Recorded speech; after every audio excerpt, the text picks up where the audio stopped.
नमस्कार, आपण पाहताय कोकणचं नंबर 1 महा चॅनल कोकण सात लाईव्ह बातमीपत्रात आपलं स्वागत। सुरुवात करूया हेडलाईन्सनं। निवडणूक आयोगाविरोधात मुंबईत निघणार विराट मोर्चा। दोडामार्ग विकास सेवा सोसायटीकडून ऑटो रिक्षांचं वितरण आणि खड्डेमुक्त हायवेचा ध्यास, तरुणाचा मुंबई गोवा महामार्गावर पायी प्रवास। आता पाहूया सविस्तर बातम्या।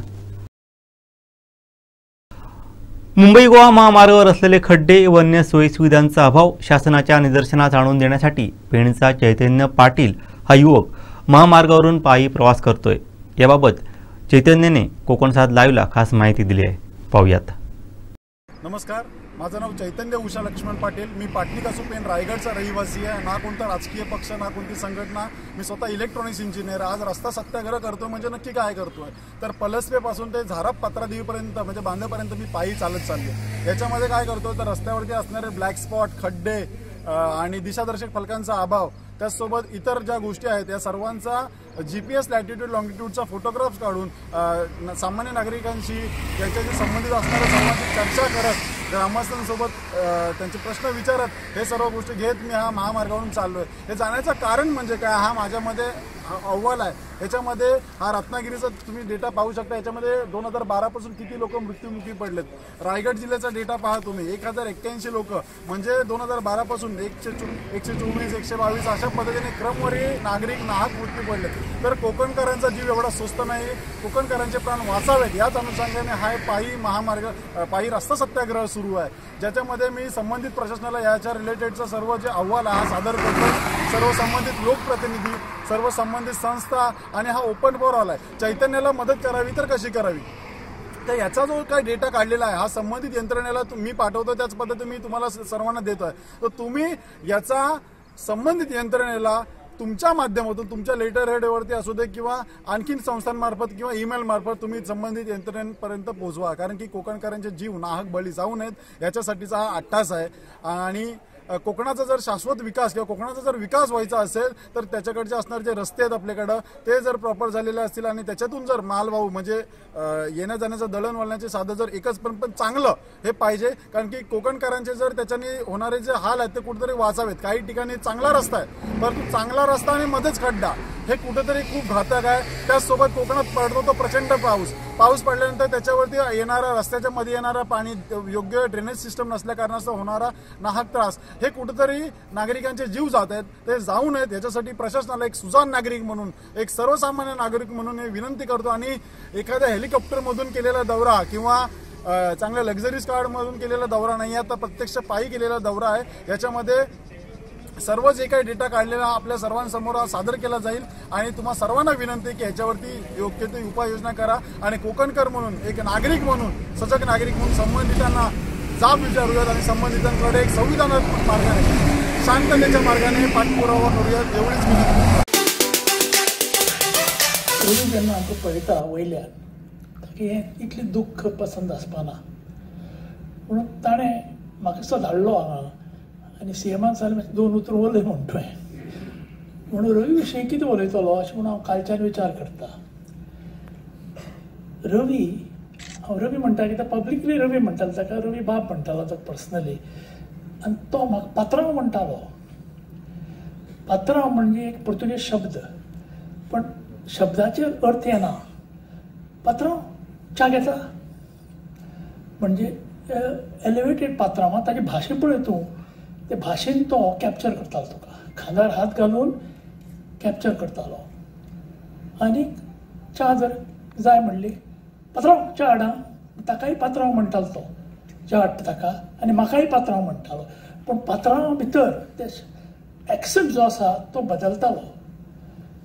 तर हो रवी हांव 1990 मेळिल्लो ताका MG आसतना। मागीर ताका एक ऑपॉर्च्युनिटी मेळ्ळी चीफ मिनिस्टर बी जावपाक, पण MG पार्टीचो घोडो नाशिल्लो बरो। रवी बरो आशिल्लो पण तो घोडो अशक्त आशिल्लो, म्हणून तो एक इतिहास तो। मागीर तो काँग्रेसीचेर गेलो, थंय ताका तितलो घोडो मेळना। मागीर BJPकय आयलो, पण गोंयांत ताणें काम केलें, खांदार हात दवरून काम केलें, पात्रांव म्हणून काम केलें। आनी हें शिकलो खंय तो हो म्हाका विचार पडलो. ताजें एक दुकान आशिल्लें अशें म्हूण ताणें म्हाका सांगलां. हांव दुकानाचें नांव काडना, पूण जेन्ना मनीस दुकान चलयता तेन्ना ताका गिरायक दिश्टी पडटा. आनी हें जॅपनीज एक म्हण आसा, कस्टमर इज किंग म्हणून. आनी केन्नाय रिसेशन बी जर आयलें, कस्टमर इज एम्परर अशें म्हणून हांव कस्टमर ड्रायव्स इकॉनॉमी ही ताजेर एक इकॉनॉमीक थियरी बी आसा. पूण गांधीन बसून म्हणिल्लें customer is the most important person in your premises. रवी जेन्ना तागेले गिरायक येतालो तांकां कितें तरी विकतालो आनी तो तांकां खुशी दवरतालो. ताजें रवी बार म्हणून आशिल्लें.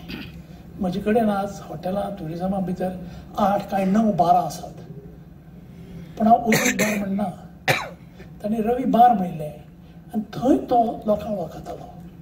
असो जर भितर सरलो विचार करतालो हाजे कडेन कितले पयशे आसतले, बरें. दुसरो जर भितर सरलो, अरे हाजे कडेन कितलें दूख आसतलें, म्हणजे दुखाक कशें आपणें पावोवपाचें. आनी तिसरोय जर भितर सरलो सेलिब्रेशना वेळार हाका बरी मजा करया न्ही, अशे तरेन तो सगळ्या लोकांक वळखतालो की कोण दुखी, कोण सुखी, कोण पयशेवालो, कोण गरीब. आनी हें ताजें main asset. Common sense, friendship. आनी फ्रेंडशिपेक आमी आमीग म्हणटाले. आमीग म्हणल्यार फ्रेंड आनी आमिजाद म्हणल्यार फ्रेंडशीप.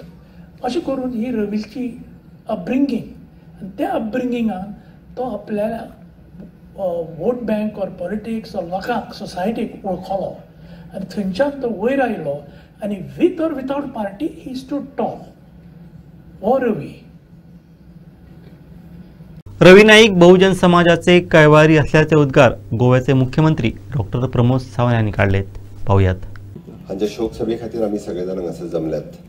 आमच्या मदीं महाराष्ट्राचे मुख्यमंत्री देवेंद्रजी फडणवीस आसा, परमपूज्य स्वामी ब्रह्मेशानंद स्वामीजी, आमचे केंद्रीय मंत्री श्रीपाद भाऊ, रवी नाईक हांचे दोन्ही सुपुत्र रितेश आनी रॉय, आमच्या सरकारांतले सगळे मंत्री आमदार आनी रवी नाईक हांचे हितचिंतक. सगळ्यात पयली हांव गोंय सरकारच्या वतीन आनी समिस्त गोंयच्या लोकांच्या वतीन हांव त्यांच्या आत्म्याक शांती लाभूं हें तेंच्या मागता. त्याच पद्दतीन त्यांच्या घरच्यांकूय बी हें दुख्ख पचोवपाची ताकद दिवं. आमी पळयता स्वर्गीय भाऊसाहेब बांदोडकर हांकां तरी हांवें पळयलो ना. त्यांच्या मृत्यू उपरांत म्हजो जन्म जालो. ताज्या उपरांत मनोहरभाई पर्रीकर हांची लोकप्रसिद्धी ही सगळ्या लोकांनी पळयली. म्हाज्या सारकेल्या भुरग्यांनी ती पळयली आनी तांचोय बी आमी त्याच प्रमाणे मृत्यू जाल्या उपरांत ज्या पद्दतीन लोक हळहळ्ळे आनी लोकांनी मोठ्या प्रमाणात तांच्याय बी अशाच पद्दतीन त्यांच्या शोक किंवा त्यांच्या दर्शनाक की मोठी गर्दी जाल्ली. ती त्या उपरांत आतां बाब रवी नाईक हांच्या शोक सभे खातीर आसतले किंवा त्यांच्या मृत्यू दिसा जी मोठ्या प्रमाणात त्यांच्या घरा कडेन गोंयभरांतल्या सगळ्या समाजातले सगळ्या स्तरांतले सकाळ म्हणजे पळयता की राती जेंका कळ्ळें ते रातचेच थंय पावले आनी ताज्या उपरांत सकाळ पासून ते सांजे 6 पर्यंत हा प्रत्यक्ष सकाळी 10 पासून सांजो 6 पर्यंत थंय आशिल्लो. वेगवेगळ्या स्तरांतले वेगवेगळ्या समाजातले सगळे लोक थंयसर येवन गेले. म्हणून ते बहुजन समाजाचे कैवारी आशिल्ले. ते जरी भंडारी समाजाचे नेते जाले, गोंयांतलो सगळो समाज वेगवेगळ्या पद्दतीत एके कडेन हाडपाचो वेगवेगळे कडेन तांच्यांनी केल्ले प्रयत्न हे सदोदीत आमकां याद उरतले. तांच्यांनी केल्लें काम हे म्हाज्या पयलीं उलयल्ल्या सगळ्या वक्त्यांनी सदोदीत सगळ्यांनी सांगलां. पण विशेष करून तांचो आवडीचो सब्जेक्ट म्हणजे कूळ आनी मुणकार. कूळ आनी मुणकार म्हटलो आसत आज ज्या डिपार्टमेंटात कॅबिनेटात म्हणजे ते कलीग आशिल्ले, एग्रीकल्चर खातें जरी तेंच्या कडेन आशिल्लें जाल्यार सुद्दां कूळ मुणकाराचेर कोणी आमदार जरी उलयलो आसत जाल्यारूय बी ते स्वता उलोवपाक उबे रावताले आनी कूळ मुणकाराच्या विशयी आपूण एक्सप्लेनेशन दिवपाक तयार आसताले. आजूय जेन्ना आमी भायर डिस्कशन करताले तेन्ना कूळ मुणकार हे कसो फायदेशीर जावपाक शकता सामान्यांतल्या सामान्य मनशाक हाजेर ते उलयताले. हो तेंचो काळजांतलो सब्जेक्ट आशिल्लो. सातत्यात सगळ्या लोकांक म्हणजे कूळ मुणकारांक हो फायदो मेळपाक जाय हाच्या खातीर ते प्रत्येक फावटी वावुरल्या. आमी पळयता की गोंयांतल्या वेगवेगळ्या क्षेत्रांत जे जे खाते तेंच्या कडेन आशिल्ले तितून तेंचो योगदान हे खूब व्हड आसा. तांच्यांनी केल्लें काम हे पेडण्या पासून काणकोण पर्यंत लोकांक सदोदीत याद उरतले. विशेष करून अंत्रूज महालांतल्या लोकांक फोंड्याकारांक आमी जाका म्हणटा की फोंड्यांत वेगवेगळ्या क्षेत्रांत तांच्यांनी केल्ली डेव्हलपमेंट ह्या सदोदीत कालांतरांत आमी सदोदीत याद दवरतले. तांच्यांनी सुरू केल्लें आपलें शैक्षणीक संकूल हे गोंयांतल्या कितल्याशाच भुरग्यांक म्हणजे आपलें शैक्षणीक एड्युकेशन कंप्लीट करपा खातीर हे खूब मोठ्या प्रमाणात तांचें योगदान आसा. तांच्यांनी आपल्या विशेष करून भंडारी समाजा खातीर केल्लें कार्य आनी भंडारी समाजाक एकत्र हाडपा खातीर आनी शेवटचे सगळ्या लोकप्रतिनिधींचो केल्लो सत्कार जे सदोदीत सगळ्या जाणांक याद उरता. रुद्रेश्वर देवस्थान हरवळे हे म्हज्या मतदारसंघात येता. जवळपास 450 लोकप्रतिनिधींचो सत्कार करप हे खूब व्हड काम आशिल्लें. हे तेंच्यांनी शेवटचो म्हाका दिसता जाहीर व्यासपीठा वयलो हो तांचो कार्यक्रम आशिल्लो. ती सातत्यात लोकांक प्रेरणा दिवपी हांव तर म्हणटलो की गोंयांतल्या युवकां खातीर ते एक प्रेरणा स्थान आशिल्लें. सामान्य घरांत कुटुंबात जन्माक आयल्या उपरांत सुद्दां म्हणजे हांव केन्नाय तांच्या सदोदीत उलयता आसतना हांव म्हणटा आसतना तांकां पात्रांवूच म्हणटालो आनी प्रत्येक फावटी पात्रांव सांगता आसतना वेगवेगळ्यो गजाली सदोदीत आमकां सांगत आसताले. म्हणजे एसेंब्लींतल्यान भायर येवन जरी बसले आसत जाल्यार सगळे आमदार तांच्या सभोवताली बसताले. उपरांत एक खंयची तरी गोश्ट आपल्या पुराय आयुश्यांतल्या 30 वर्सांच्या कार्यकाळांतलो एक्सपिरियन्स सातत्यात सदोदीत शेअर करताले आनी हे सांगता आसतना ते गायड करताले, ते मार्गदर्शन करताले. त्या वेळार अशें जाल्लें आतां हें करपाक जाय हे सदोदीत तेंचो एक आवडीचो विशय आसतालो आनी म्हणून तर ते युवकांक मार्गदर्शन ठरताले. सदोदीत प्रत्येकाक म्हणजे कसो फुडें वयचो हे तेंच्यांनी सांगत गेले. म्हणून गोंयांतल्या तमाम आमी म्हणटा की बहुजन समाजांतल्या सगळ्या युवकां खातीर आसलेले प्रेरणास्थान तांच्या कडल्यान खुबश्यो गजाली म्हणजे ज्यांच्या पुराय घराण्यांत खरें म्हणजे कोणूच राजकीय वारसो तांकां नाशिल्लो बट तरी सुद्दां आपल्या बळाचेर नगरसेवक ते मुख्यमंत्री खासदार ह्या पदा पर्यंत पावपी अशे हे गोंयांतले व्हड नेते आशिल्ले. आमी जाका म्हणटा भाऊसाहेब बांदोडकरा पासून मनोहरभाई पर्रीकर आनी ताच्या उपरांत रवी नाईक ह्या सारकेले खूब व्हड नेते हे आज दिवंगत जाल्यात. आज समिस्त गोंयांत सगळी जनता तांकां याद करता. हांव परत एकदां गोंयकारांच्या वतीन हांव तांकां श्रद्धांजली दिता आनी म्हाजी 2 उतरां सोंपयता. देव बरें. रवी नाईक यांनी आवाज नसलेल्या सामान्य माणसांसाठी काम केल्याचे गौरवोद्गार रवी नाईक यांच्या शोकसभेत महाराष्ट्राचे मुख्यमंत्री देवेंद्र फडणवीस यांनी काढले. शोकाकुल भगिनी आणि बंधूंनो, आज आपण सर्व लोक रवी नाईकजींना श्रद्धांजली देण्याकरता या ठिकाणी एकत्रित आलो आहोत. खरं म्हणजे माझ्यापूर्वी बोललेल्या सर्व मंडळींचा एक दीर्घ अनुभव आणि दीर्घ प्रवास माननीय रवीजींसोबत राहिलेला आहे. तुलनेनं माझी त्यांची ओळख ही 2021 साली झाली, ज्यावेळी त्यांच्या प्रवेशाच्या निमित्ताने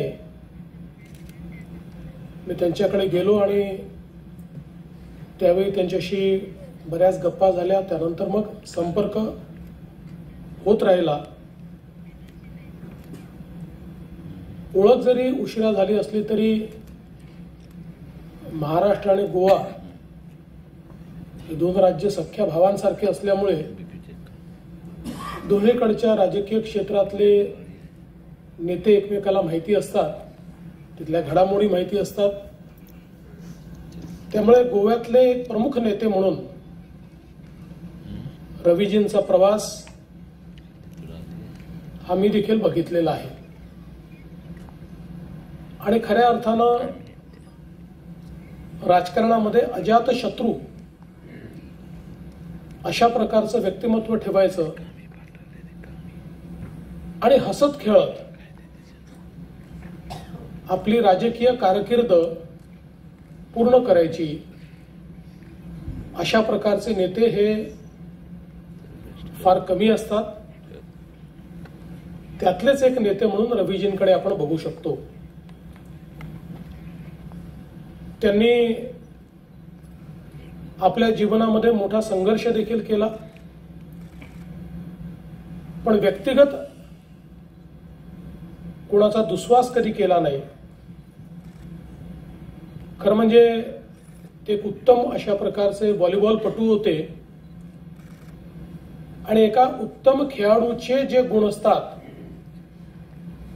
तेच गुण त्यांनी राजकारणामध्ये देखील जोपासले.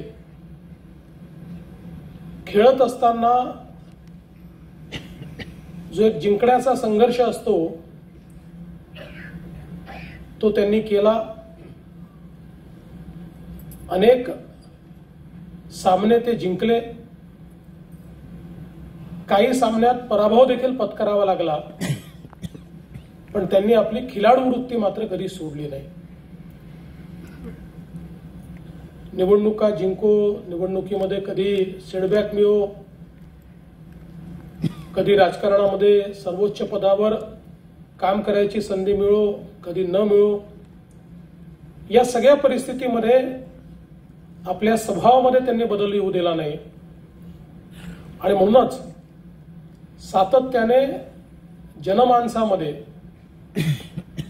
एक उत्तम नेते म्हणून त्यांची प्रतिमा ही कायम राहिली. अनेकांनी त्यांच्या कामाचा उल्लेख करत असताना आणि आता मुख्यमंत्री महोदयांनी कुळ आणि मुणकारांकरता त्यांनी केलेलं काम याचा विशेष उल्लेख केला. समाजामध्ये जो नेता ज्या लोकांचं कोणी नाही, ज्यांचा आवाज नाही, जे अन्यायग्रस्त आहेत, जे दबले आहेत, पिचले आहेत, अशा लोकांना न्याय मिळवून देतो, त्या नेत्याचं नावच चिरकाल लोक हे मनामध्ये ठेवतात. जसं संत राष्ट्रसंत तुकाराम महाराजांनी सांगितलं, जे का रंजले गांजले त्यांची म्हणे जो आपुले, तोची साधू ओळखावा देव तेथेची जाणावा. अशा प्रकारे कुळ आणि मुणकारांकरता त्यांनी जे काम केलं त्यातूनच ते बहुजनांचे नेते झाले आणि बहुजनांच्या मनामध्ये त्यांच्याबद्दल ही भावना तयार झाली की आम्हाला न्याय देणारा देव हा आहे. आणि म्हणूनच त्यांचं नेतृत्व हे इतकं विशाल आणि इतकं मोठं आपल्याला पाहायला मिळालं. मुख्यमंत्री म्हणून काम करत असताना त्यांनी गृह खात्यामध्ये केलेली कडक कारवाई, त्या संदर्भातही इथे उल्लेख झाला. त्या काळामध्ये वाढलेली गुंडगिरी, स्मगलिंग, या सगळ्या गोष्टी संपवण्याकरता एक कणखर नेता म्हणून त्यांनी घेतलेली भूमिका आणि त्याचवेळी कृषी मंत्री म्हणून एक संवेदनशील नेता अशा पद्धतीनं कृषी धोरणाच्या माध्यमातून गोव्यातला शेतकरी हा कसा समृद्ध होऊ शकेल याकरता त्यांनी केलेलं काम, या सगळ्या गोष्टी एकच गोष्ट दर्शवतात की जो संवेदनशील नेता असतो तो कुठल्या भूमिकेत आहे हे महत्वाचं नसतं. ज्या भूमिकेत असेल त्या भूमिकेत तो न्याय देण्याचा प्रयत्न करतो. वेगवेगळ्या भूमिका त्यांनी निभावल्या. आमदार म्हणून, मंत्री म्हणून, उपमुख्यमंत्री, मुख्यमंत्री, खासदार, विरोधी पक्ष नेते आणि अनेक वेळा अनेकांच्या जीवनामध्ये एक असा आलेख एकानंतर एक असा असतो. त्यांच्या जीवनात तो त्या पद्धतीने नव्हता. आणि मुख्यमंत्री झाले, मग खासदार झाले, मग उपमुख्यमंत्री झाले, मग मंत्री झाले, पण आपलं पद कुठलं आहे याची चिंता न करता समाजाला न्याय कसा देता येईल याची चिंता करण्याचं काम हे त्यांनी केलं. आणि म्हणूनच आज जो सामान्य गोयकर आहे त्याच्या मनामध्ये एक आपला नेता आपल्यातनं गेला अशी भावना तयार झाली. गोव्याला आणि गोव्यातल्या जनतेला न्याय देऊ शकेल असा नेता आपल्यातनं गेला ही भावना तयार झाली. त्यांनी केलेलं सामाजिक क्षेत्रातलं काम असेल, त्यांनी केलेलं शैक्षणिक क्षेत्रातलं काम असेल, या प्रत्येक गोष्टीमध्ये त्यांनी एक वारसा तयार केला. आपण नेहमी असं म्हणतो की शरीर हे राहत नाही, आत्मा राहतो पण तो आपल्याला दिसत नाही. त्यामुळे नेमकं राहतं काय तर आपण तयार केलेला वारसा हाच खऱ्या अर्थानं आपल्याला जिवंत ठेवत असतो. वारसा एक अशी गोष्ट आहे की जी आजपासून 50 वर्षानंतर 100 वर्षानंतरही कुळ आणि मुंडकारांचा विषय आला तर लोक रवी नाईक यांचं नाव घेतील, याला वारसा म्हणतात. आणि म्हणून मला असं वाटतं की अशा प्रकारचा वारसा जीवनामध्ये ठेवून जाणं हेच जीवनाचं सार्थकपण असतं. खरं म्हणजे अशा प्रकारची जी मंडळी असते ती दीर्घकाल आपल्यात राहावी, नेहमीच आपल्यासोबत राहावी, अशा प्रकारची आपली भावना देखील असते. पण शेवटी आपल्याला सर्वांना कल्पना आहे की नियतीने प्रत्येकाला जेवढा काळ आणि जेवढं कार्य दिलेलं आहे ते पूर्ण झाल्यानंतर प्रत्येक जण हा परत जातो. मात्र जाताना मागे वळून पाहिल्यानंतर ज्याला समाधानाने हे सांगता येतं की समाजामध्ये मी बदल केलाय, परिवर्तन केलंय, किमान काही लोकांच्या चेहऱ्यावरचं हसू हे त्या ठिकाणी निर्माण करण्याचं कार्य मी केलंय, त्यांचंच जीवन सफल असतं. आणि तशा प्रकारचं सफल जीवन हे या ठिकाणी रवी नाईक यांनी निश्चितपणे आपल्यासमोर ठेवलेलं आहे. आमच्या भूमिका मानायला निवडणूक आयोग तयार नसल्याची टीका संजय राऊत यांनी केली आहे. पाहूयात. नेते इथे आलेले आहेत. मनसेचे जे आमचे सहकारी आहेत ते इथे बहुतेक 24 वर्षांनी आलेत असं नांदगावकर मला सांगत होते. 24 वर्ष. त्यानंतर पानसांचा नंबर लागतो. 11 वर्षांनी ते आलेले आहेत. जयंतराव प्रथम आलेले. या सगळ्यांचं मी स्वागत करतो. आजच्या घाईघाईनं बोलवलेल्या पत्रकार परिषदेचं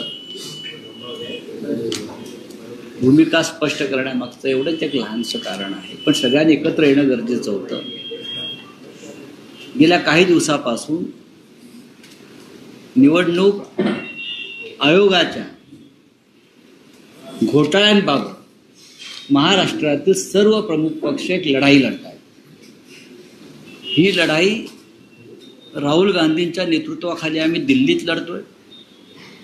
त्यानंतर आता महाराष्ट्रामध्ये ही लढाई सुरू झालेली आहे. त्यातून काय निष्पन्न होईल याच्याविषयी शंका आहे.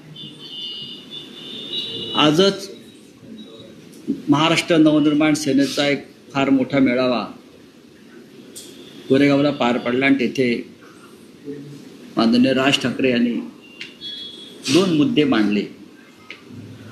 त्यांनी सांगितलं की मतदान करा किंवा करू नका. निवडणुकीचं मॅच फिक्सिंग झालेलं आहे आणि या मॅच फिक्सिंग विरुद्धच आपली ही लढाई आहे. महाराष्ट्राच्या यादीमध्ये 96 लाख बोगस मतदार आजही आहेत, म्हणजे जवळजवळ 1 कोटी. हे 1 कोटी मतदार आमच्या दृष्टीनं घुसखोरच आहे आणि या घुसखोरांना यादीतून बाहेर काढणं ही लोकशाहीची गरज आहे. हे मी यासाठी सांगतो आहे. कालच या देशाचे गृहमंत्री अमित शहा यांनी दिल्लीतल्या एका कार्यक्रमात सांगितलं की आम्ही घुसखोरांना शोधू आणि त्यांची नावं मतदार यादीतून बाहेर काढू. हे देशाच्या गृहमंत्र्यांचं कालचं वक्तव्य आहे आणि या निवडणूक कार्यक्रमाचे प्रमुख हे देशाचे गृहमंत्री असतात. आमचं त्यांना आव्हान आहे की महाराष्ट्राच्या निवडणूक यादीमध्ये घुसलेले 1 कोटी मतदार जे आहेत त्यांना तुम्ही आधी बाहेर काढा आणि या मोहिमेला महाराष्ट्रापासून सुरुवात करा. काही उदाहरणं सकाळी सुद्धा मी ऐकली आपल्या कार्यक्रमात. त्यातलं सगळ्यात मोठं उदाहरण आहे ते पैठणचे आमदार विलास भुमरे यांचं. जाहीर व्यासपीठावर त्यांनी सांगितलं की माझ्या निवडणुकीत मी 20,000 मतदार बाहेरून आणले, त्यांना मतदार केलं आणि त्याच्यामुळे मी जिंकू शकतो. त्याच्यापेक्षा पुरावा काय पाहिजे? एक आमदार सांगतो आहे. दुसरं म्हणजे मला वाटतं बेलापूरच्या आमदार मंदा म्हात्रेंचं सुद्धा फार महत्त्वाचं वक्तव्य आहे. त्या म्हणतात, यापूर्वी मी लढवलेल्या सर्वच निवडणुकांमध्ये पूर्वी बोगस आणि दुबार मतदारांची यादी निवडणूक आयोगाला दिली होती, मात्र ती नावं कधीच कमी झाली नाहीत. अनेक ठिकाणी अधिकारी आणि कर्मचारी पैसे घेऊन बोगस मतदारांची नोंदणी करतात, हे सत्ताधारी पक्षाचे आमदार सांगतायत. नवी मुंबईतील ऐरोली विधानसभा मतदारसंघात 41,000 आणि बेलापूर विधानसभा मतदारसंघात 35,000 दुबार आणि बोगस मतदार आहेत, हे सत्ताधारी पक्षाचे आमदार सांगतायत. बुलढाण्यातले एक सत्ताधारी पक्षाचे आमदार संजय गायकवाड यांनी सांगितलेलं आहे की बुलढाणा जिल्ह्यामध्ये 1 लाखापेक्षा जास्त बोगस मतदार नोंदवले गेले. याचा अर्थ लोकसभा निवडणुकीमध्ये जो त्यांचा खासदार जिंकला, हा बोगस मतदारांच्या मदतीनं जिंकलेला आहे. अशा परिस्थितीमध्ये महाराष्ट्रामध्ये निवडणूक आयोगामध्ये घोटाळा करून हे लोक सत्तेवर येत आहेत, आलेले आहेत. मतदार याद्या पवित्र असायला पाहिजे, शुद्ध असायला पाहिजेत, यासाठी हा संघर्ष आहे. निवडणुका स्वच्छ पारदर्शक असायला पाहिजेत, यासाठी या महाराष्ट्रातले सर्व प्रमुख पक्ष सत्ताधारी वगळून लढतायत. 2 दिवस सातत्यानं निवडणूक आयोगाकडे बैठका झाल्या.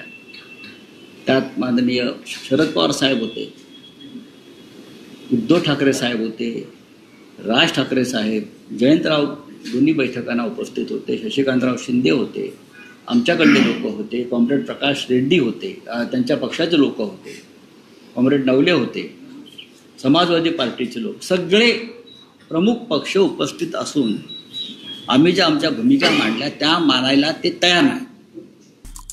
आमचे दिवसभरातले सर्व अपडेट्स, ताज्या घडामोडी आणि थेट लाईव्ह पाहण्यासाठी सबस्क्राईब करा, लाईक करा कोकणचं नंबर 1 महा चॅनल कोकण 7 लाईव्हचं YouTube चॅनल. मुंबईत विरोधी पक्ष निवडणूक आयोगाविरोधात आक्रमक झाला असून सर्वपक्षीय विराट मोर्चा काढणार आहे. पाहूयात. आणि आमच्या याद्या ह्या सदोष काय म्हणतात, निर्दोषच आहेत. खरं म्हणजे निवडणूक आयोगानं गुन्हेगारी स्वरूपाचं कृत्य केलेलं आहे आणि ते ऐकायला तयार नसतील तर त्यांना असं एकंदरीत सगळ्यांचं एकमत असं झालेलं आहे आमच्या पक्षाचं प्रमुख की यांना दणका द्यावा लागेल आणि तो रस्त्यावर उतरून द्यावा लागेल. मी फक्त एका वाक्यात पुढलं एक पाऊल जे आहे ते ठरलेलं सांगतो आणि त्यानंतर प्रमुख नेते बोलतील. 1 नोव्हेंबर शनिवार निवडणूक आयोगाच्या या मनमानी आणि भ्रष्ट कारभाराविरुद्ध मुंबईत सर्वपक्षीय विराट मोर्चा निघेल. महाराष्ट्राच्या जिल्ह्यातून गावागावातून मतदानाचा अधिकार गमावलेले लाखो लोक इथे येतील आणि मतदारांची ताकद जी आहे ही देशाच्या पंतप्रधानांना, गृहमंत्र्यांना, निवडणूक आयोगांना दाखवली जाईल. या मोर्चाचं नेतृत्व माननीय शरद पवार साहेब, माननीय उद्धव ठाकरे साहेब, माननीय राज ठाकरे साहेब, काँग्रेस पक्षाचे ज्येष्ठ नेते, आम्ही त्यांना निमंत्रण देऊ. इतर जे महाविकास आघाडीमध्ये सुद्धा आमचे नेते आहेत ते करतील आणि त्या दृष्टीनं पुढली पावलं टाकली जातील. आज ही पत्रकार परिषद फक्त तारीख जाहीर करण्यासाठी आम्ही बोलवलेली आहे. अजून एक महत्त्वाची पत्रकार परिषद होईल या सगळ्या नेत्यांचं. तर हा जो दणका आहे तो निवडणूक आयोगाला देणं गरजेचं आहे की महाराष्ट्र स्वस्थ पडलेला नाही, झोपलेला नाही, अजगराप्रमाणे पडलेला नाही. तुमचं जर आमच्या पुढे असं आव्हान उभं करणार असाल तर आव्हान स्वीकारण्याची आमची तयारी आहे. त्याच्यामुळे 1 नोव्हेंबर हा महाराष्ट्रातला एक महत्त्वाचा दिवस असेल आणि देशाच्या लोकशाहीसाठी अशा प्रकारचा मोर्चा आम्ही दिल्लीत राहुल गांधी यांच्या नेतृत्वाखाली निवडणूक आयोगावर नेला होता. तेव्हा सुद्धा सर्व पक्षाचे प्रमुख नेते रस्त्यावर उतरले होते. त्यात माननीय शरद पवार साहेब सुद्धा होते. स्वतः आम्ही सगळे होतो, खासदार होते, इतर नेते होते. आणि त्याच पद्धतीनं महाराष्ट्रामध्ये मोर्चा निघेल. मी दिवाळीत नरकासूर बनवण्याचं काम आता अंतिम टप्प्यात आलंय. लहानग्यांपासून मोठ्यांपर्यंत सगळेच नरकासूर स्पर्धेच्या तयारीत रंगले आहेत.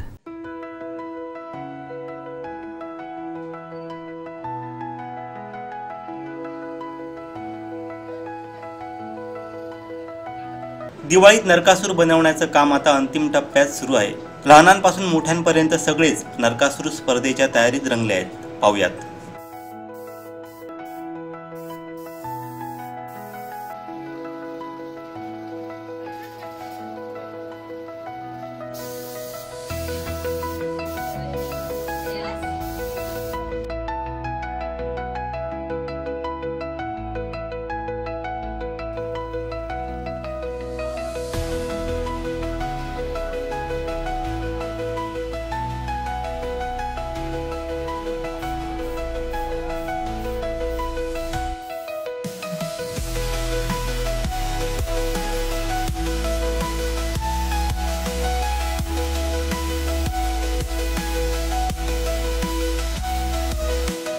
वर्ष आहे आमच्या या स्पर्धेत भाग घेताना आणि सिंधुदुर्गात सर्वात जास्त सावंतवाडीमध्ये मोठी स्पर्धा भरवली जाते आणि आजच्या स्पर्धेत आम्ही प्रथम येऊ अशीच आमची आशा असेल. थँक्यू. आम्ही 25 ते 20 जण असतो आणि ऑलमोस्ट 1 महिना तरी काम करतो. 15-20 हजार रुपये. हो, दिवस रात्र आम्ही बनवत असतो इथे आणि काही जण आहेत जी जास्त तर मोठी आहेत ती रात्रभर तर असतातच आणि सकाळची पण असतात. मी आत्ता 7वीत आहे आणि मी ते मोठ्यांना चिकी विकी लावायचं आणि त्यांना छोटीफार मदत करण्यात हा माझा सहभाग आहे. Shri Tushar Goregaonkar. Voice of media Sindhudurg आणि कोकण कला व शिक्षण विकास संस्था यांच्या संयुक्त विद्यमानं पत्रकारांच्या पाल्यांसाठी शैक्षणिक किट वाटप करण्यात आलं. सावंतवाडीत हा कार्यक्रम पार पडला. व्हॉइस ऑफ मीडिया सिंधुदुर्ग आणि कोकण कला व शिक्षण विकास संस्था यांच्या संयुक्त विद्यमानं पत्रकारांच्या पाल्यांसाठी शैक्षणिक किट वाटप करण्यात आलं. सावंतवाडीत हा कार्यक्रम पार पडला. यावेळी व्यासपीठावर कार्यक्रमाचे अध्यक्ष म्हणून शिक्षण प्रसारक मंडळ सावंतवाडीचे अध्यक्ष विक्रांत सावंत उपस्थित होते. यावेळी सावंतवाडी उपजिल्हा रुग्णालयाचे वैद्यकीय अधीक्षक doctor Dnyaneshwar Revale, Rotary Club of सावंतवाडीचे अध्यक्ष ॲडव्होकेट सिद्धार्थ बांबुरे, सकल मराठा समाज जिल्हाध्यक्ष तथा ज्येष्ठ पत्रकार सीताराम गावडे तसंच कोकण व कला व शिक्षण विकास संस्थेचे सावंत आदी उपस्थित होते. प्रारंभी मान्यवरांच्या हस्ते आदी पत्रकार जपणकार बाळासाहेब जांभेकर यांच्या प्रतिमेचे पूजन करण्यात आलं. अतिथींचं स्वागत व्हॉइस ऑफ मीडिया सिंधुदुर्ग टीमच्या वतीने शाल सन्मानचिन्ह व गुलाब पुष्प देऊन करण्यात आलं. यावेळी PhD प्राप्त केलेल्या डॉक्टर भक्ती गावडे, रील स्टार साई सीताराम गावडे, महिला सक्षमीकरणासाठी कार्य करणाऱ्या चैताली नयनेश गावडे आणि 10वी परीक्षेत सिंधुदुर्ग जिल्ह्यातून 2ऱ्या क्रमांकाने उत्तीर्ण झालेल्या रेश्मा संदेश पालव यांचा विशेष सन्मान करण्यात आला. मान्यवरांच्या हस्ते पत्रकार बांधवांच्या पाल्यांना शैक्षणिक किट वाटप करण्यात आलं. कार्यक्रमाचं प्रास्ताविक जिल्हाध्यक्ष रुपेश पाटील यांनी केलं तर सूत्रसंचालन पत्रकार विनायक गावस यांनी केलं.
राष्ट्रीय उद्यानातील वन्य आणि वन्यजीव संवर्धन या कार्यामध्ये भरीव कामगिरी केल्याबद्दल डॉक्टर सतीश वाघ यांचा खास सन्मान करण्यात आला. राष्ट्रीय उद्यानातील वन्य आणि वन्यजीव संवर्धन या कार्यामध्ये भरीव कामगिरी केल्याबद्दल वन्य आणि वन्यजीव मंत्री गणेश नाईक यांनी डॉक्टर सतीश वाघ यांचं कौतुक केलं। या प्रसंगी डॉक्टर सतीश वाघ यांचा मानचिन्ह देऊन विशेष गौरव केला। राष्ट्रीय उद्यानातील वन आणि वन्यजीव संवर्धनासाठी ते भरघोस मदत करीत असतात असे डॉक्टर सतीश वाघ यांना आज आपण इथे विशेषत्वानं सन्मानित करतो आहोत। आणि माननीय मंत्री महोदय, वाचन संस्कृतीला प्रोत्साहन देण्याच्या उद्देशानं श्रीराम वाचन मंदिर सावंतवाडी यांच्या वतीने आयोजित करण्यात आलेल्या दिवाळी अंक प्रदर्शन आणि वाचक योजनेचा शुभारंभ शनिवारी सायंकाळी ग्रंथालयाच्या सभागृहात मोठ्या उत्साहात संपन्न झाला। सावंतवाडी पत्रकार संघाचे अध्यक्ष सचिन रेडकर आणि संघाचे सहसचिव विनायक गावस यांच्या हस्ते या प्रदर्शनाचं उद्घाटन करण्यात आलं। या प्रसंगी बोलताना उद्घाटक सचिन रेडकर यांनी श्रीराम वाचन मंदिरच्या उपक्रमाचं मनपूर्वक अभिनंदन केलं। या कार्यक्रमाचे उद्घाटन करण्याचा बहुमान दिल्याबद्दल आभार मानताना ते म्हणाले, लहानपणापासूनच मला वाचनाची आणि विशेषतः दिवाळी अंक वाचण्याची खूप आवड आहे। दिवाळी अंक म्हणजे महाराष्ट्राच्या साहित्य आणि संस्कृतीचा ठेवाच असतो। आजच्या तंत्रज्ञानाच्या युगात श्रीराम वाचन मंदिर वाचन संस्कृती वाढवण्यासाठी जे स्तुत्य उपक्रम राबवत आहे ते खरोखरच कौतुकास्पद आहेत। या सुंदर प्रदर्शनाच्या निमित्तानं सर्वांना वाचनाचा आनंद लुटता येईल अशी आशाही त्यांनी व्यक्त केली। विनायक गावस यांनी देखील या कार्यक्रमाला शुभेच्छा देताना दिवाळी अंक वाचनाच्या आपल्या आठवणींना उजाळा दिला। या उद्घाटन सोहळ्याच्या निमित्तानं श्रीराम वाचन मंदिरने सभासद आणि वाचकांसाठी दिवाळी अंक वाचक योजना सुरू केली आहे। या योजनेअंतर्गत वाचक अवघ्या 100 रुपयांच्या वर्गणी आणि 100 रुपये अनामत रक्कम भरून 100 दिवसांच्या कालावधीत म्हणजेच 20 ऑक्टोबर 2025 ते 31 जानेवारी 2026 पर्यंत 100 दिवाळी अंक घरी नेऊन वाचू शकणार आहेत। संस्थेचे कार्यवाह रमेश बोंद्रे यांनी या अनोख्या योजनेचा जास्तीत जास्त वाचकांनी लाभ घ्यावा असं आवाहन केलं। स्वागत श्रीराम वाचन मंदिरचे कार्यवाह रमेश बोंद्रे यांनी तर प्रास्ताविक राजेश मोणकर यांनी केलं। यावेळी सहकार्यवाह ॲडव्होकेट संदीप निंबाळकर, ॲडव्होकेट अरुण पणदूरकर, बाळासाहेब बोर्डेकर, महेंद्र पटेल, निलिमा कांसे, गुरुप्रसाद वाडकर आदी उपस्थित होते। व्हॉलीबॉल हा खेळ लोकप्रिय आहे। अनेक युवक या माध्यमातून एकत्र येतात। या खेळात एक वेगळा जोश आहे। अनेक युवक याकडे आकर्षित होतात। युवकांना शारीरिकदृष्ट्या सुदृढ बनवण्यासाठी या खेळाचा मोठा फायदा होतो। यामुळे अशा स्पर्धांमधून एखादा चांगला खेळाडू तयार होऊन तो महाराष्ट्रात, देशात चमकला पाहिजे या उद्देशाने ही स्पर्धा आयोजित केली आहे। यासाठी सर्वांनी प्रयत्न करूया। पुढील काळात कोणती मदत असेल तर भाजप पक्ष नेहमी तुमच्या पाठीशी आहे असं प्रतिपादन भाजपचे युवा नेते विशाल परब यांनी वेंगुर्ला येथे केलं आहे। भारतीय जनता पार्टी सिंधुदुर्ग व जय मानसेश्वर संघ वेंगुर्ला यांच्या संयुक्त विद्यमानं युवा नेते विशाल परब यांच्या वाढदिवसानिमित्त आयोजित करण्यात आलेल्या भव्य खुल्या व्हॉलीबॉल स्पर्धेच्या दुसऱ्या दिवशीच्या उद्घाटन प्रसंगी विशाल परब बोलत होते। यावेळी सर्वप्रथम विशाल परब यांच्या हस्ते छत्रपती शिवाजी महाराज यांच्या प्रतिमेला पुष्पहार अर्पण करून दीप प्रज्वलन करून या दुसऱ्या दिवसातील स्पर्धेचं उद्घाटन करण्यात आलं। यावेळी व्यासपीठावर भाजप जिल्हा उपाध्यक्ष प्रसन्ना देसाई, जिल्हा सदस्य सुहास गौंडळकर, प्राध्यापक आनंद बांदेकर, तुळस माजी सरपंच विजय रेडकर, शिरोडा माजी सरपंच मनोज उगवेकर, युवा मोर्चा तालुकाध्यक्ष प्रणव वांगणकर, सुधीर पालियेकर, समीर कुडाळकर, मनोहर तांडेल, आकांक्षा परब, सचिन शेटिये, नामदेव सरमळकर, प्रार्थना हळदणकर, दीपेश केरकर, सुशील परब, आबा कांबळे, रुपेश नवार, निकित राऊळ, माजी सरपंच सोमकांत सावंत आदी मान्यवर उपस्थित होते।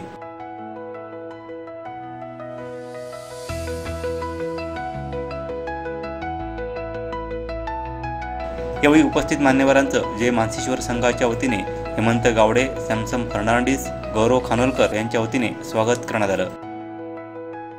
शाल, श्रीफळ, छत्रपती शिवाजी महाराज प्रतिमा देऊन सत्कार करण्यात आला।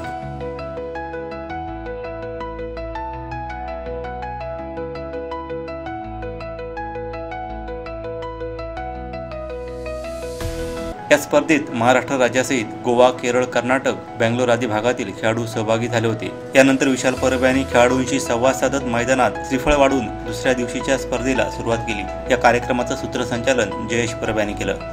अंध आणि अपंगांना एखादी मदत करणं ही काळाची गरज आहे, पण आजच्या युगामध्ये कोण मदत करत नाही आणि आम्ही करतो त्याचा उल्लेखही कोण करत नाही, परंतु वेंगुर्ल्यामध्ये ह्या कार्यक्रमांचा उल्लेख केला जातो। त्यामुळे मला अभिमान वाटतो वेंगुर्ल्याच्या सर्व पदाधिकाऱ्यांचा, कारण असे पदाधिकारी मिळणं पण आम्ही नशीबवान आहोत। त्यामुळे मला एक आनंद वाटतो। भारतीय जनता पक्षाच्या वेंगुर्ल्यातील सर्व मंडळींना पुन्हा एकदा मी धन्यवाद देतो। आज या ठिकाणी मी विशाल परब आपल्या ठिकाणी वेंगुर्ल्यामध्ये आलो, मी एवढंच सांगतो की मी एक पडलेला उमेदवार आहे। तुम्ही आज बघा की हे राजकीय मी बोलत नाही, मी तरुणांसाठी बोलतोय आणि मी तुमची 2 मिनिटच घेतली आहे की राजकीय उल्लेख का करत नाही, तर हा कार्यक्रम चांगला आहे, परंतु एक गोष्ट बोलतो, इलेक्शन मध्ये पडलेला तरुण उमेदवार पुन्हा लोकांमध्ये सक्रिय होणं आणि मी लोकांमध्ये जाणं ही काळाची गरज आहे. कारण या सर्व मंडळींचं आपल्यावरती प्रेम पाहता, तुमच्या तरुणांचं प्रेम पाहता आपल्याला इथे येणं काळाची गरज वाटली. म्हणून मी या ठिकाणी वेंगुर्ल्यामधील कोणताही कार्यक्रम असू दे, मी त्या ठिकाणी आवर्जून जातोय. मित्र, मी तुम्हाला एकच सांगतो की या ठिकाणी वेंगुर्ल्यातील आपल्या मैदानामध्ये मागच्या वर्षी कदाचित क्रिकेटच्या कार्यक्रमाला मी आलो होतो. असंख्य कार्यक्रम या मैदानामध्ये होतात. आमचे प्रणय वांगणकर वगैरे आमच्या तरुण मंडळींनी सगळ्यांनी कार्यक्रम भरवलेला होता. तर खूप सुंदर कार्यक्रम होत आहेत. या कार्यक्रमातनं एखादा चांगला खेळाडू तयार होऊन तो महाराष्ट्रात किंवा देशात चमकला पाहिजे, याच्यासाठी आपण तरुणांनी प्रयत्न करूया. आणि त्याच्यासाठी कोणतीही मदत असू नये, आम्ही भारतीय जनता पार्टी म्हणून सर्वजण तुमच्या पाठीशी आहे. फक्त आम्हाला विसरू नका, आम्हाला तुमच्याकडनं काही नको. तरुणांकडनं आमची एवढीच इच्छा आहे की या ठिकाणी लोकांना मदत करणं ही काळाची गरज आहे आणि त्या ठिकाणी आपण सर्वांनी मदत केली पाहिजे. भारतीय जनता पार्टीचा हा कार्यक्रम आणि वाढदिवसाच्या निमित्ताने आपल्या सर्व मंडळींनी सर्व कार्यक्रम ठेवल्याबद्दल मी धन्यवाद मानतो. पुढचे कार्यक्रम हे असेच आपण साहेब करावे अशी देवाकडे मी प्रार्थना करतो. दोडामार्ग विकास सेवा सोसायटीतर्फे रोजगार निर्मितीसाठी राबवण्यात आलेल्या उपक्रमाचा एक महत्त्वाचा टप्पा पूर्ण झाला आहे. संस्थेच्या माध्यमातून स्वफंडातून अर्थसहाय्य करण्यात आलेल्या परमिट ऑटो रिक्षा वितरण करून अनेक युवकांना स्वावलंबनाकडे वाटचाल करण्याचा नवा मार्ग खुला करण्यात आला आहे. दोडामार्ग विकास सेवा सोसायटी लिमिटेड दोडामार्ग या संस्थेचा ऑटो रिक्षा वितरण कार्यक्रम उत्साहात पार पडला. या कार्यक्रमात सहाय्यक निबंधक कार्यालय दोडामार्ग येथील पल्लवी पै प्रमुख पाहुण्या म्हणून उपस्थित होत्या.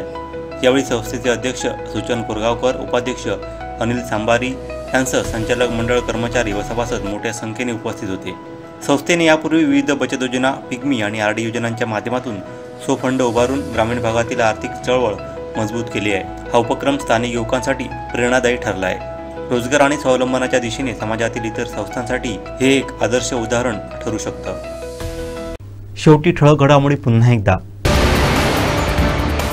निवडणूक आयोगाविरोधात मुंबईत निघणार विराट मोर्चा. दोडामार्ग विकास सेवा सोसायटीकडून ऑटो रिक्षांचं वितरण आणि खड्डेमुक्त हायवेचा ध्यास, तरुणाचा मुंबई गोवा महामार्गावर पायी प्रवास. बातमीपत्रात वेळ झाली ते थांबण्याची. पाहत राहा बदलत्या कोकणचा बुलंद आवाज. कोकणचं नंबर 1 महा चॅनल कोकण 7 लाईव्ह. धन्यवाद.